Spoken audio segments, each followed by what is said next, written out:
ब्लॉसेस किचनमध्ये तुमचं सर्वांचं खूप खूप मनापासून स्वागत आहे। आतापर्यंत आपण ब्लॉसेस किचनमध्ये वाढवा स्पेशल भाजला मसाला, हिरवा मसाला, इंद्यालाचा मसाला ह्या सर्व मसाल्याचे रेसिपीज पाहिलेले आहेत। तुम्हाला जर ते पुन्हा पाहायचे असतील तर त्याची लिंक मी डिस्क्रिप्शन बॉक्समध्ये दिलेली आहे, तुम्ही ते पाहू शकता। तर आज मी रुफिना रिबेलो आणि सिंपल गोन्साल्विस ह्यांच्या रिक्वेस्टवरून वाढवा स्पेशल मटन मसाला बनवणार आहे।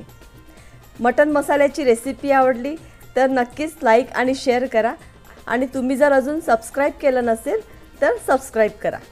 पाहूया मटन मसाल्याची रेसिपी ब्लॉसेस किचनमध्ये।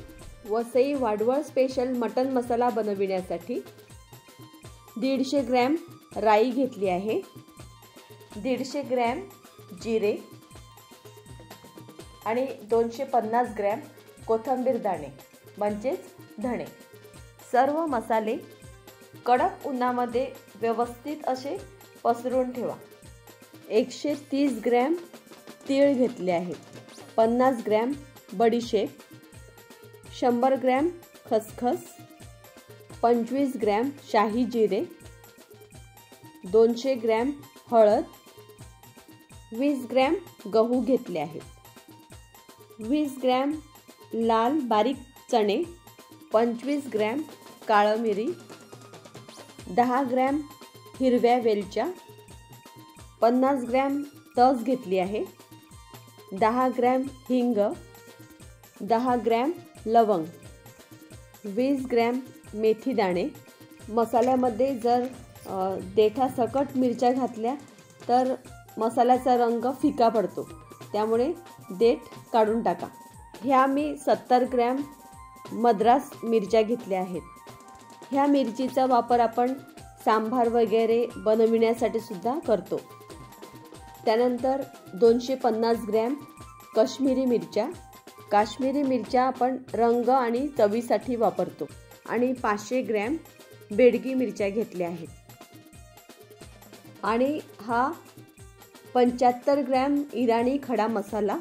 त्यामध्ये तेजपत्ता आहे, जायफळ, दगडी फूल आहे, जायत्री आहे, चक्री फूल, काळ्या मोठ्या वेलच्या, त्रिफळा असा हा 75 ग्रॅम खडा मसाला घेतला आहे।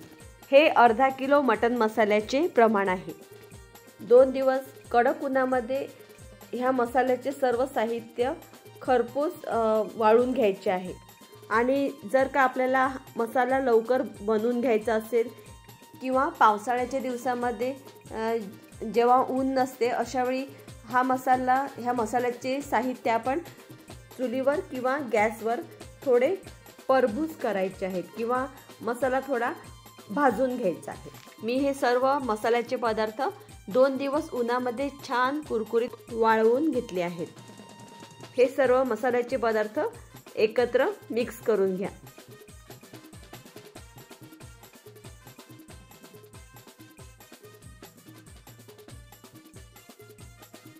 मी माझे सर्व मसाले गोळावरच कुटून घेते, कारण असं म्हणतात की गिरणीमध्ये मसाला दळल्यावर त्याच्यामधील जे तेल असतं ते निघून जातं किंवा मसाला जळतो।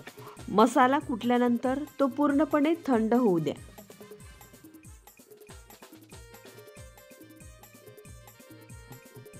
अशा प्रकारे अगोदर व्यवस्थित मिक्स करून घ्या। जाड प्लास्टिकच्या पिशवीमध्ये घालून ती पिशवी हवाबंद काचेच्या बरणीमध्ये ठेवा। ह्यामुळे काय होईल, आपला मसाला व्यवस्थित अधिक काळपर्यंत टिकून राहील। Thank you for watching. See you soon with my new recipe. Till then take care.